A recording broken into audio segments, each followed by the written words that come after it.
С первого этапа строительства подстанции. Первый этап нам позволяет увеличить трансформаторную мощность объекта в 2 раза уже на данном этапе. Это включает 2 по 10 стояло. 2 по 10 стояло, сейчас будет 2 по 40. Первый уже установили это в рамках первого этапа.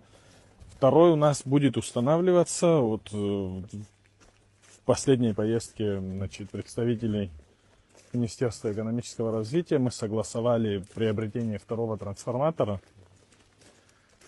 И будем до конца года будем заключать договор на поставку его.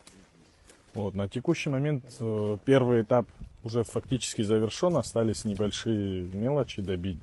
Согласовано с Министерством экономики все Российской Федерации. Вот. На текущий момент установлена полностью линейная защита оборудования. Осталось для второго этапа только вторую ячейку шин установить и второй трансформатор. Фактически у нас... Земляные работы уже проведены здесь.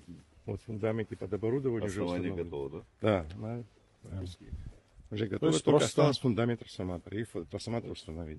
На данном участке почему вообще возникла необходимость увеличения мощности подстанции? Потому что физически невозможно было выдать разрешение даже на тех условиях. Сегодня эта возможность появилась за счет того, что уже в 2 раза увеличена мощность.